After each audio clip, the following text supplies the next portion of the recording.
নমস্কাৰ মৰমৰ ছাত্ৰ ছাত্ৰীসকল, আজি আমি আলোচনা কৰিম অষ্টমমান শ্ৰেণীৰ সমাজ বিজ্ঞান পাঠৰ পাঠ নং 2 জনসংখ্যা বৃদ্ধি আৰু বিতৰণৰ পৰৱৰ্তী যি কালাংশ আছে। এই পাঠত আমি আলোচনা কৰিম জনপ্ৰব্ৰজন। আমি যেতিয়া জনসংখ্যা বৃদ্ধিৰ কাৰণ যিবোৰ আছে সেই কাৰণসমূহৰ ভিতৰত এটা অত্যন্ত গুৰুত্বপূৰ্ণ যিটো কাৰণ আছে সেইটো হৈছে জনপ্ৰব্ৰজন। কি হয় জনপ্ৰব্ৰজন, আমি সংজ্ঞাৰ সৈতে আৰু উদাহৰণ সৈতে বুজিবলৈ যত্ন কৰিম। আহাচোন। অতীত কালৰ পৰাই মানুহে এঠাইৰ পৰা আন ঠাইলৈ গৈ বসতি স্থাপন কৰি আহিছে। কিছু সংখ্যক লোকে কৰ্মসূত্ৰে বা আন কোনো কাৰণত অন্য এখন ঠাইলৈ গৈ স্থায়ী বা সাময়িকভাৱে বসতি কৰা কাৰ্যক জনপ্ৰব্ৰজন বুলি কোৱা হয়। জনপ্ৰব্ৰজন ইংৰাজীত মাইগ্ৰেশ্যন বুলি কোৱা হয়। সহজ অৰ্থত জনপ্ৰব্ৰজন হৈছে এজন বা ততোধিক ব্যক্তিয়ে যেতিয়া স্থায়ী ৰূপে নাইবা দীৰ্ঘদিনৰ বাবে এখন ঠাইৰ পৰা আন এখন ঠাইলৈ বাসস্থান সলনি কৰে। সাধাৰণতে অভাৱী অঞ্চলৰ পৰা সম্ভৱশালী যিবোৰ সম্পদ যিবিলাক ঠাইত বেছি থাকে বা সম্পদৰ সমৃদ্ধশালী যিবিলাক অঞ্চল তাত জনপ্ৰব্ৰজন ঘটে। অৰ্থাৎ জনপ্ৰব্ৰজন ঘটে কাৰণটো বুজি পাইছে চাগে। যেতিয়া কোনো এখন ঠাইত যেতিয়া সম্পদৰ অভাৱ যেতিয়া ঘটে, তেওঁলোকে কি আছে অন্য এখন ঠাইলৈ য'ত সম্পদ বেছি আছে এনেকৈ এখন ঠাইলৈ গৈ তেওঁলোকে বসতিটো পাতে। এতিয়া আমি আলোচনা কৰিম। এতিয়া আমি জনপ্ৰব্ৰজনৰ উৎসস্থান আৰু লক্ষ্যস্থান সম্বন্ধে আলোচনা কৰিম। উৎসস্থানটো কি হয় আৰু লক্ষ্যস্থানটো কি হয় তাক ইয়াত সংজ্ঞাৰ দ্বাৰা বুজিবলৈ যত্ন কৰিবা। যে প্ৰব্ৰজনকাৰীসকলে যি ঠাইৰ পৰা প্ৰব্ৰজন কৰে সেই ঠাইটোক উৎসস্থান বুলি কোৱা হয়। ঠিক আছে।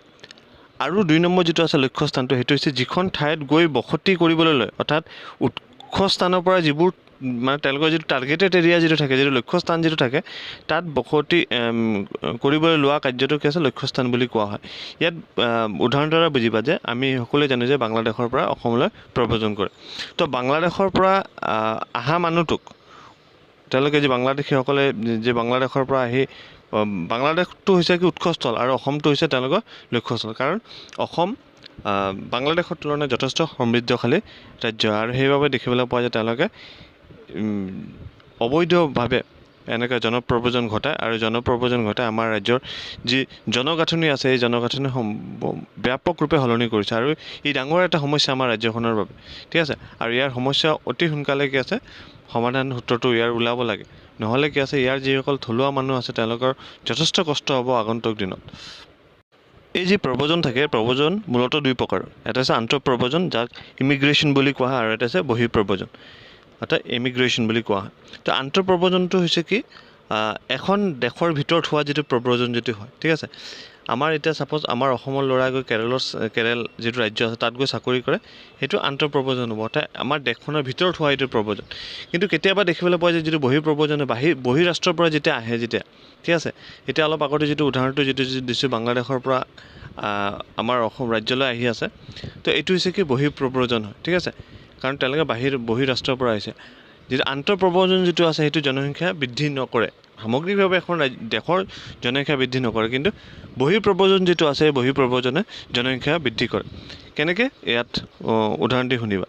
ছাপ'জ অসমৰ ল'ৰা এটা দিল্লীত গৈছে তেওঁ চাকৰি কৰিবলৈ, তো কি হৈছে সামগ্ৰিকভাৱে আমাৰ দেশৰ জনসংখ্যাটো কিন্তু নাবাঢ়ে, কাৰণ তেওঁ মুভ কৰিছে এখন ঠাইৰ পৰা আন এখন ঠাইলৈ। ঠিক আছে।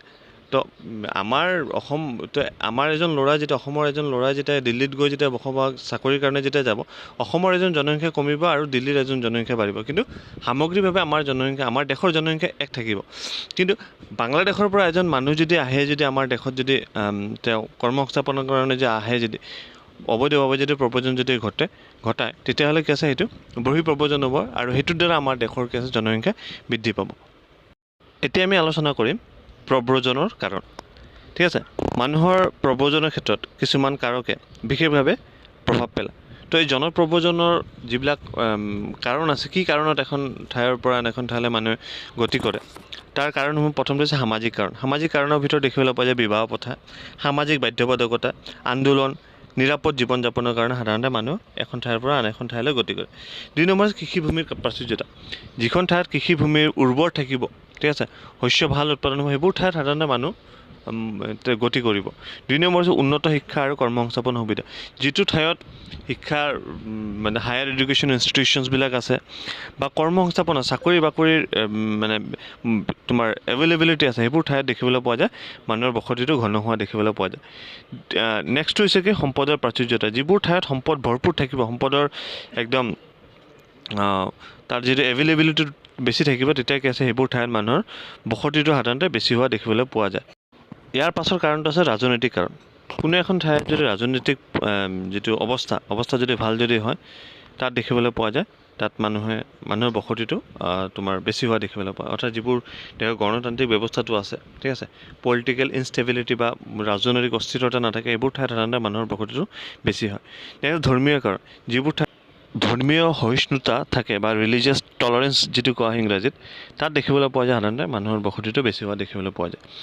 আমাৰ সকলোৰে ধৰ্ম আছে আৰু মানুহে বিচাৰে যাতে নিজৰ ধৰ্মীয় যিবিলাক পৰম্পৰা আছে, ঠিক আছে, সেইবোৰ যাতে নষ্ট নহয় যাতে। তো য'ত নিজৰ ধৰ্মটো প্ৰটেক্টেড থাকে বা সংৰক্ষিত থাকে, সেইবোৰ ঠাইত দেখিবলৈ পোৱা যায় মানুহৰ বসতিটো বেছি হোৱা পৰিলক্ষিত হয়। পৰৱৰ্তী আছে প্ৰাকৃতিক কাৰণ। প্ৰাকৃতিক কাৰণৰ ভিতৰত পৰিছে ভূমিকম্প, বানপানী, গৰাখহনীয়া, মহামাৰী। তো যিবোৰ ঠাইত প্ৰায়ে প্ৰাকৃতিক দুৰ্যোগ, ঠিক আছে, ভূমিকম্প, বানপানী, ঠিক আছে, এনেকুৱা ধৰণৰ সমস্যাৰ দ্বাৰা জৰ্জৰিত, সেইবোৰ ঠাইত সাধাৰণতে মানুহৰ বসতিটো কম হয়। আনহাতে আমি যদি চাওঁ যে যিবোৰ ঠাইত এনেকুৱা ধৰণৰ প্ৰাকৃতিক সমস্যাবোৰ নাথাকে, ঠিক আছে, তাত মানুহৰ বসতিটো বেছি হোৱা পৰিলক্ষিত হয়। প্ৰাকৃতিক সমস্যা পৃথিৱীৰ সকলো ঠাইতে ঘটে, কিন্তু কিছুমান ঠাইত বেছিকৈ ঘটে, ঠিক আছে, সেইবোৰ ঠাইত সাধাৰণতে মানুহৰ বসতিটো কম হয়। য'ত সেনেকুৱা ধৰণে নঘটে প্ৰাকৃতিক যিবিলাক পৰিঘটনা, তাত মানুহৰ বসতিটো বেছি হয়। পৰৱৰ্তী আছে উদ্যোগ আৰু নগৰ। যিবোৰ ঠাইত উদ্যোগ আৰু নগৰৰ সংখ্যা বেছি, ঠিক আছে, কৰ্মসংস্থাপনৰ মানুহক যোগাৰ দিব পাৰিব, সেইবোৰ ঠাইত মানুহৰ বসতিটো বেছি হোৱা পৰিলক্ষিত হয়। পৰৱৰ্তী আছে বল প্ৰয়োগ। কেতিয়াবা দেখিবলৈ পোৱা যায় চৰকাৰী আঁচনি বা চৰকাৰী ৰাজনৈতিক নীতিয়ে কেতিয়াবা মানুহক উৎখাত কৰে, ঠিক আছে। উৎখাত কৰাৰ ফলত তেওঁলোকে দেখিবলৈ পোৱা যায় সেই যিবিলাক মানুহ তাৰ পৰা আহিবলগীয়া হয়, নিজৰ ঠাই এৰিবলগীয়া হয়, তেওঁলোকে বেলেগ এখন ঠাইত গৈ বসতি পাতিবলগীয়া হয়। আৰু সেইবোৰ ঠাইত বসতি পাতি তেওঁলোকে যিটো জনসংখ্যা বৃদ্ধিত অৰিহণা যোগায়। আন কিছুমান কাৰণ আছে, এইবিলাক চাবা, য'ত উন্নত চিকিৎসা ব্যৱস্থা, ঠিক আছে, সুলভ আৰু সহজ যাতায়াত ব্যৱস্থা, ভাল বজাৰ ব্যৱস্থা, স্বাস্থ্যকৰ পৰিৱেশ, সেইবোৰ ঠাইত সাধাৰণতে মানুহৰ বসতিটো বেছি হোৱা পৰিলক্ষিত হয়। তো জনপ্ৰব্ৰজনৰ ভিতৰত গোটেই যিমানবোৰ কাৰণ আছে, এটা হৈছে আকৰ্ষণীয় কাৰণ, এটা হৈছে বিকৰ্ষণীয় কাৰণ। আকৰ্ষণীয় কাৰণ মানে য'ত সুবিধাবোৰ বেছি থাকে তাত প্ৰব্ৰজনটো বেছিকৈ ঘটে, আৰু বিকৰ্ষণীয় যিটো কাৰণ যিটো আছে য'ত সুবিধাবোৰ কম, সেইবোৰ ঠাইত মানুহৰ যিটো প্ৰব্ৰজনটো কমকৈ হয় বা নহয় বুলি ক'ব পাৰি। পৰৱৰ্তী আমি আলোচনা কৰিম জনপ্ৰব্ৰজনৰ প্ৰভাৱ। সাধাৰণতে দেখিবলৈ পোৱা যায় যে অনুন্নত ৰাষ্ট্ৰৰ পৰা বা অনুন্নত ঠাইৰ পৰা উন্নত ঠাইলৈ মানুহৰ প্ৰব্ৰজন ঘটে। আন্তঃৰাষ্ট্ৰীয় যদি প্ৰেক্ষাপটৰ কথা যদি কওঁ, সাধাৰণতে যিবিলাক দেশ বা যিবিলাক ঠাই অনুন্নত, ঠিক আছে, ইমান সম্পদশালী নহয়, সেইবোৰ ঠাইৰ পৰা যিবিলাক ঠাই সম্পদশালী বা উন্নত, সেইবোৰ দেশলৈ প্ৰব্ৰজন ঘটে। আমি ভাৰতবৰ্ষতে যদি চাওঁ, বহু আমাৰ ল'ৰা ইয়াৰ পৰা তেওঁলোকে ডিগ্ৰীজ লৈ, ঠিক আছে, ডক্টৰ, ইঞ্জিনিয়াৰ, এনেকুৱা যিবিলাক উচ্চ পদস্থ যিবিলাক বিষয়া আছে, তেওঁলোকে দেখিবলৈ পোৱা যায়, বা যিবিলাক চাকৰি কৰে প্ৰফেশ্যনেলছ যিবিলাক আছে, তেওঁলোকে বিদেশত গৈ তেওঁলোকে সেই দেশত সেৱা কৰি আছে বা সেই দেশৰ কাৰণে তেওঁলোকে ছাৰ্ভিচটো আগবঢ়াই আছে। তো এই যিটো আছে, এইটো হৈছে জনপ্ৰব্ৰজনৰ কাৰণ। জনপ্ৰব্ৰজন যে অকল অৰ্থনৈতিক যেতিয়া দুৰৱস্থাৰ কাৰণে হয় এনেকুৱাও নহয়। বহু সময় দেখিবলৈ পোৱা যায় মানুহে বিদেশত তেওঁলোকে বা আমেৰিকাৰ নিচিনা ৰাষ্ট্ৰ, ঠিক আছে, ছুইজাৰলেণ্ড নিচিনা দেশত মানুহে গৈ বসতি কৰিবলৈ ভাল পায়, কাৰণ তাত যিটো জীৱন আছে বা তাত যিটো কালচাৰটো আছে যথেষ্ট উন্নত হয়, আৰু যাৰ বাবে সেনেকুৱা ঠাইলৈকে আছে মানুহৰ যিটো প্ৰব্ৰজনটো ঘটে, ঠিক আছে।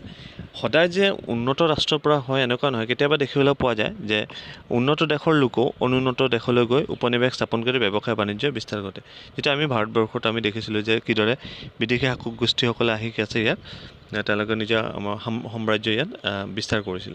তো এই যিটো জনপ্ৰব্ৰজন, এই জনপ্ৰব্ৰজনৰ প্ৰভাৱ কি আছে, সেইটো আমি পৰৱৰ্তী শ্লাইডত আমি বুজিবলৈ যত্ন কৰিম। জনপ্ৰব্ৰজনৰ প্ৰভাৱ কেতিয়া চাই ল'বা। প্ৰথম হৈছে জনপ্ৰব্ৰজনৰ ফলত জনসংখ্যাৰ গাঁথনি পৰিৱৰ্তন হয়। অৰ্থাৎ জনসংখ্যাৰ গাঁথনি বুলি ক'লে যিটো ডেম'গ্ৰাফিক যিটো চেঞ্জেছ, তো কোনো এখন ঠাইত যেতিয়া জনপ্ৰব্ৰজন যেতিয়া হ'ব, তাত অধিকাংশ মানুহ আহি বসতি কৰিবলৈ ল'ব। বসতি কৰাৰ ফলত দেখিবলৈ পোৱা যায় যে থকা ঠাইৰ অভাৱ হ'ব, বিশুদ্ধ খোৱা পানীৰ অভাৱ হ'ব, ঠিক আছে, বা চৰকাৰে যিবিলাক আঁচনি যিবিলাক আনিব সেইবিলাকে যে সকলোলৈ সমভাৱে বিতৰণ কৰিব নোৱাৰিব। জনগাঁথনি পৰিৱৰ্তন হোৱাৰ লগে লগে দেখিবলৈ পোৱা যায় কোনো এখন ঠাইত যিসকল পূৰ্বৰে পৰা সংখ্যাগুৰু আছে তেওঁলোকে এনেকুৱা হ'ব পাৰে যে এটা সময়ত সংখ্যালঘুটো পৰিগণিত হ'ব পাৰে। 2 নম্বৰ, মানৱ আৰু প্ৰাকৃতিক সম্পদৰ যিটো সমতা এই সমতা বিঘ্নিত হয়, অৰ্থাৎ পৰিৱেশৰ যিটো ভাৰসাম্যতা এই ভাৰসাম্যতা নষ্ট হয়। যেতিয়া অত্যাধিক মানুহ যেতিয়া আহিব তেতিয়া তেওঁলোকে হেবিটেট ফ্ৰেগমেণ্টেশ্যন কৰিব, অৰ্থাৎ তেওঁলোকে ওচৰ পাজৰে যিবিলাক বনাঞ্চল থাকিব সেইবিলাক তেওঁলোকে ধ্বংস কৰিব। ধ্বংস কৰাৰ ফলত দেখিবলৈ বনাঞ্চলত থকা যিবিলাক জীৱ জন্তু তেওঁলোকে থকা ঠাইৰ অভাৱ হ'ব আৰু বনাঞ্চল যিবিলাক থাকিব এইবিলাক জনাঞ্চললৈ পৰিগণিত হ'ব। জনাঞ্চলত পৰিগণিত হোৱাৰ লগে লগে যিটো বেলেঞ্চ যিটো থাকিব লাগে প্ৰাকৃতিক সম্পদ আৰু মানৱ সম্পদৰ মাজত সেই বেলেঞ্চটো তাত সম্পূৰ্ণৰূপে ভাঙি যাব। পৰৱৰ্তী যিটো আছে ৰাজনৈতিক অৱস্থাৰ ওপৰত প্ৰভাৱ বিস্তাৰ কৰে। কোনো এখন ঠাইত যেতিয়া জনপ্ৰব্ৰজন যেতিয়া অত্যাধিক যেতিয়া হ'ব তাত যিটো ৰাজনৈতিকভাৱেও প্ৰভাৱ পেলাব, কাৰণ প্ৰব্ৰজিত হৈ অহা মানুহবিলাকে তেতিয়া তেওঁলোকে নিৰ্ণয় কৰিব যে তেওঁলোকৰ প্ৰতিনিধি কোন হ'ব। এনেকুৱা ধৰণৰ যদি ঘটনা যদি ঘটি যদি থাকে তেতিয়াহ'লে কি আছে যিবিলাক থলুৱা মানুহ যিটো থাকে থলুৱা মানুহৰ ৰিপ্ৰেজেণ্টেশ্যন নহ'ব। অৰ্থাৎ চাবা এইবাৰ অসমতো এনেকুৱা যিটো লাষ্ট ইলেকশ্যন গৈছে তাত দেখিবলৈ পোৱা গৈছে যে এনেকুৱা কিছুমান ৰাজ্যখনত সমষ্টি আছে যি সমষ্টিত বাংলাদেশী মানুহে তাত কি আছে ভোটাৰ যিসকল তেওঁলোকৰ প্ৰতিনিধি আছে প্ৰতিনিধি নিৰ্ধাৰণ কৰিছে। অৰ্থাৎ যেতিয়া জনপ্ৰব্ৰজন যেতিয়া বেছিকৈ যেতিয়া হ'ব তেতিয়া কি আছে লাহে লাহে ৰাজনৈতিক যিটো ক্ষমতা আছে ৰাজনৈতিক ক্ষমতাও হেৰুৱাব লাগিব। আৰু ৰাজনৈতিক ক্ষমতা যেতিয়া হেৰুৱাব যেতিয়া এটা জাতিয়ে তেতিয়া কি আছে এই ভয়ংকৰ এটা সমস্যা দেখা দিব। পৰৱৰ্তী সংক্ৰামক বেমাৰৰ বীজাণু বিয়পাব পাৰে। তো আমি সকলোৱে জানো যে বৰ্তমান সময়ত যিটো কৰোণা মহামাৰী চলি আছে এইটো এক প্ৰকাৰ সংক্ৰামক বীজাণু হয়, এটা ভাইৰাছ এটা হয়। তো যেতিয়া মানুহবোৰ যেতিয়া বাহিৰৰ পৰা যেতিয়া আহি থাকিব বাহিৰৰ পৰা আহি তেওঁলোকে নানান ধৰণে বেমাৰ আজাৰবিলাক লৈ আনিব আৰু লৈ আনি কি আছে সেই বেমাৰ আজাৰবিলাক বিস্তাৰ কৰি দিব, ঠিক আছে, যিয়ে কি আছে সাংঘাতিক মানুহৰ যিটো ওপৰত পৰিব, বহু মানুহে মৃত্যুৰ মুখত পৰিব, ঠিক আছে। তো প্ৰব্ৰজন এটা সমস্যা হয় ডাঙৰ কোনো এখন ৰাষ্ট্ৰৰ বাবে। পৰৱৰ্তী আমাৰ আলোচনাৰ বিষয়টো হৈছে জনবিস্ফোৰণ, ইংৰাজীত কোৱা হয় পপুলেশ্যন এক্সপ্ল'জন। পৃথিৱীত মানুহৰ সৃষ্টিৰ সময়ৰ পৰা জনসংখ্যা ক্ৰমাৎ বাঢ়ি আহি বৰ্তমানৰ অৱস্থালৈ পাইছে। বিভিন্ন সময়ত সংঘটিত প্ৰাকৃতিক দুৰ্যোগ মহামাৰী আদিৰ ফলত ব্যাপকভাৱে মানুহৰ জীৱন হানি ঘটিলেও কিন্তু মানুহৰ যিটো জনসংখ্যা বৃদ্ধিৰ যিটো হাৰ এইটো কিন্তু স্তব্ধ হোৱা নাই। এতিয়া এসময়ৰ যিবিলাক মুকলি ঠাই আছিলে, ঠিক আছে, পৃথিৱীৰ যিবোৰ মুকলি ঠাই আছিলে এতিয়া সেইবোৰ ঠাই কি আছে তোমাৰ মানুহৰে ভৰি পৰিছে। 17শ শতিকাৰ মাজভাগলৈ পৃথিৱীত মানুহৰ সংখ্যা আছিল 50 কোটি জনসংখ্যা, কিন্তু সেই জনসংখ্যা বৰ্তমান বৃদ্ধি পাই প্ৰায় 800 কোটিলৈ বৃদ্ধি পাইছে। কিন্তু এই যিটো জনসংখ্যাৰ অস্বাভাৱিক বৃদ্ধি এই অস্বাভাৱিক বৃদ্ধি দেখিবলৈ পোৱা যায় এখন ৰাষ্ট্ৰৰ বাবে বা গোটেই পৃথিৱীৰ বাবে এক ভয়ংকৰ সমস্যাৰ ৰূপে এইটো থিয় দিছে। পৰৱৰ্তী সময়ত দেখিবলৈ পোৱা যায় অৰ্থাৎ চিকিৎসা ব্যৱস্থাৰ উন্নতি ঘটাৰ ফলত মহামাৰীসমূহ নিয়ন্ত্ৰণ অহাৰ বাবে বেমাৰ আজাৰবোৰ উন্নত চিকিৎসাৰে নিৰাময় কৰিব পৰা হোৱাৰ বাবে মানুহৰ মৃত্যুৰ হাৰ কমি গৈছে। ইয়াৰ ফলত 19বিংশ শতিকাৰ আৰম্ভণিৰ পৰা জনসংখ্যা ক্ষিপ্ৰ গতিৰ বৃদ্ধি হ'বলৈ ধৰে। জনসংখ্যাৰ এনে অভাৱনীয় যিটো পৰিৱৰ্তন এই অভাৱনীয় পৰিৱৰ্তনকে জনসংখ্যা বিস্ফোৰণ বুলি কোৱা হয়। যিবোৰ কাৰণে আমি আলোচনা এখন ঠাইৰ জনসংখ্যা বিস্ফোৰণৰ অৰিহণা যোগাইছে সেই জনসংখ্যা বিস্ফোৰণৰ আমি কেইবাটাও কাৰণ আছে, তাৰ ভিতৰত আমি ইয়াৰ কিছুমান ছবি দিয়া হৈছে, ছবিৰে বুজিবলৈ যত্ন কৰিম। জনসংখ্যা বিস্ফোৰণৰ লিখাবোৰ দিয়া আছে চাই ল'ব। তো কোনো এখন ঠাইৰ বিস্ফোৰণৰ মূল কাৰণটো হৈছে কি আছে সৃষ্টি হৈছে তাৰ জন্মৰ হাৰটো চাবা যে জন্মৰ হাৰ আৰু মৃত্যুৰ হাৰ যিটো বৰ্ধিত ব্যৱধান, অৰ্থাৎ জন্মৰ হাৰ বৃদ্ধি হৈছে আৰু মৃত্যুৰ হাৰ কম হৈছে। বৰ্তমান চিকিৎসা বিজ্ঞানৰ অগ্ৰগতিৰ ফলত জন্মৰ হাৰ বৃদ্ধি হৈছে আৰু মৃত্যুৰ হাৰ কমি গৈছে। 2 নম্বৰ যিটো কাৰণ আছে সেইটো হৈছে নিৰক্ষৰতা। মানুহৰ মাজত যেতিয়া শিক্ষাৰ অভাৱ যেতিয়া হ'ব তেতিয়া জনবিস্ফোৰণ ঘটিব, কাৰণ শিক্ষা দীক্ষা নথকা যিবিলাক লোক তেওঁলোকৰ মাজতে সাধাৰণতে এই জন্মৰ যিটো বৃদ্ধিৰ হাৰ এইটো বেছি হোৱা দেখিবলৈ পোৱা যায়। তেওঁলোকে ভাবে যে তেওঁলোক যদি অধিক সন্তানে জন্ম দিয়ে তেতিয়া তেওঁলোকে পৰিয়ালটো ভালকৈ পোহপাল দিব পাৰিব, ঠিক আছে। পৰৱৰ্তী চাবা যে ইয়াৰ এটা কাৰণ হৈছে জনসংখ্যা বিস্ফোৰণত আৰু এটা কাৰণ হৈছে এইটো হৈছে নিম্ন পৰ্যায়ৰ জীৱন যাপন মানুহে যেতিয়া নিম্ন পৰ্যায়ৰ জীৱন যাপন যেতিয়া কৰিব যেতিয়া ধৰে তেতিয়া তেওঁলোকে অধিক জনসংখ্যা মানে মানুহৰ সন্তানৰ জন্ম দিয়ে তেওঁলোকে ভাবে যে পৰিয়ালটো যেতিয়া উপাৰ্জন কৰা মানুহ বেছি থাকিব ঠিক আছে কিন্তু তেওঁলোকে সেই যিটো যি ধাৰণা আছে সেই ধাৰণা যে সম্পূৰ্ণ ভুল সেই ভুলটো কিহৰ বাবে হয় কাৰণ সেইবিলাক মানুহৰ মাজে শিক্ষাৰ কোনো পোহৰে নাথাকে যাৰ বাবে এনেকুৱা ধৰণৰ কাম তেওঁলোকে কৰে আৰু যিয়ে কি আছে এখন দেশৰ জনসংখ্যা বৃদ্ধিত ব্যাপকৰূপে অৰিহণা যোগায় পৰৱৰ্তী আছে এইটো হৈছে ধৰ্মীয় অন্ধবিশ্বাস মানুহৰ মাজত যেতিয়া ধৰ্মীয় অন্ধবিশ্বাস যেতিয়া থাকিব বা পুৰণিকলীয়া ৰীতি নীতি যেতিয়া মানে ফ'ল' যেতিয়া কৰিব ৰক্ষণশীল যেতিয়া মনোভাৱ যেতিয়া ৰাখিব তেতিয়াও জনসংখ্যা বৃদ্ধিত অৰিহণা যোগাব বহু মানুহে ভাবে যে ঘৰত ছোৱালীতকৈ ল'ৰাবোৰ বেছি গুৰুত্বপূৰ্ণ আৰু সেইকাৰণে তেওঁলোকে ল'ৰাৰ আশাত কেইবাটাও সন্তান জন্ম দিয়ে ঠিক আছে তো যিটো কি আছে এক ভয়ংকৰ এটা সমস্যা হয় আমাৰ সমাজত ঠিক আছে আমাৰ দেশ এতিয়া বহু আগুৱাই গৈছে কিন্তু মানুহৰ যদি চিন্তাধাৰাবোৰ যদি এতিয়া যদি পুৰণিকলীয়া এই যদি আদিম কালৰ যদি চিন্তাধাৰা যদি হয় তেতিয়াহ'লে আমাৰ দেশ কেতিয়াও প্ৰগতি কৰিব নোৱাৰিব পৰৱৰ্তী যিটো আছে সেইটো হৈছে সচেতনতাৰ অভাৱ মানুহৰ মাজত জনসংখ্যা বৃদ্ধিক লৈ জনসংখ্যা সৃষ্টি কৰিব পৰা সমস্যাক লৈ মানুহৰ মাজত সচেতনতা কম দেখিবলৈ পোৱা যায় এই সচেতনতাৰ অভাৱৰ ফলত দেখিবলৈ পোৱা যায় জনসংখ্যা অস্বাভাৱিক বৃদ্ধি হৈছে আৰু অস্বাভাৱিক বৃদ্ধি হোৱাৰ ফলত কি আছে নানা ধৰণৰ সমস্যাৰ সৃষ্টি কৰিছে আমি যদি দেখোঁ আমাৰ দেশৰ যিবিলাক উগ্ৰবাদীৰ সমস্যা হয় ঠিক আছে দৰিদ্ৰতাৰ সমস্যা হয় ঠিক আছে চোৰ ডকাইতি এইবিলাক পৰিঘটনাৰ কাৰণটো হৈছে জনসংখ্যা বৃদ্ধি ইয়াত এটা বিশ্লেষণ আগবঢ়োৱা হৈছে চাবা যে 1950 চনৰ পৰাই পৃথিৱীৰ জনসংখ্যা দ্ৰুতগতিত বৃদ্ধি পাবলৈ ধৰিছে ঠিক আছে 2001 চনত পৃথিৱীৰ মুঠ জনসংখ্যা আছিলে 613 কোটি 2008 চনত 668 কোটি হৈছে জনসংখ্যাৰ ফালৰ পৰা পৃথিৱীৰ দ্বিতীয় বৃহত্তম দেশখন হৈছে আমাৰ দেশ অৰ্থাৎ ভাৰতবৰ্ষ 2001 চনত ভাৰতৰ জনসংখ্যা আছিলে 102 কোটি 2008 চনত এই জনসংখ্যা বৃদ্ধি পায় 114 কোটি আৰু 2011 চনত এই জনসংখ্যা বৃদ্ধি পায় 121 কোটি আৰু বৰ্তমান এই যি জনসংখ্যা আছে এই জনসংখ্যা 130 কোটিৰো অতিক্ৰম কৰিছে 1951 চনত ভাৰতবৰ্ষৰ জনসংখ্যা ঘনত্ব আছিল প্ৰতি 1 বৰ্গ কিলোমিটাৰ 117 জন ঠিক আছে 2001 চনত এই বৃদ্ধি পাই হৈ গৈ 313 জন অসমৰ জনসংখ্যাৰ যদি আমি যদি চাব যদি যাওঁ 1901 চনত আছিল 32 লাখ আৰু 1961 চনত এই যি জনসংখ্যা বৃদ্ধি হয় 1 কোটি 8 লাখ 2011 চনত অসমৰ মুঠ জনসংখ্যা হয় 3.12 কোটি অৰ্থাৎ 3 কোটি 12 লাখ 1901 চনত অসমৰ জনসংখ্যা ঘনত্ব আছে প্ৰতি 1 বৰ্গ কিলোমিটাৰ 41 জন লোক 2011 চনত ই হয় গৈ প্ৰতি 1 বৰ্গ কিলোমিটাৰ 382 জন জনসংখ্যা এনে বৃদ্ধি বা বিস্ফোৰণৰ ফলত ভৱিষ্যতে আমাৰ এই পৃথিৱীখন অভাৱনীয় পৰিস্থিতি যে উদ্ভৱ হ'ব সেইখিনি ইতিমধ্যে আমি আলোচনা কৰিছোঁ তো জনসংখ্যা ৰোধ কৰাটো বৰ্তমান সময়ত আটাইতকৈ ডাঙৰ এটা চেলেঞ্জ বা প্ৰত্যাহ্বান বুলি আমি ক'ব পাৰি বৰ্তমান সময়ত পৃথিৱীৰ উন্নয়নশীল দেশসমূহৰ প্ৰধান উন্নয়নৰ যিটো বাধা সেইটো হৈছে জনসংখ্যা বিস্ফোৰণ নানান সমস্যাৰ সৃষ্টি কৰে কি আছে সেইখিনি আমি এতিয়া আলোচনা কৰিম প্ৰথম হৈছে জনসংখ্যা অস্বাভাৱিক বৃদ্ধিয়ে পৰিৱেশৰ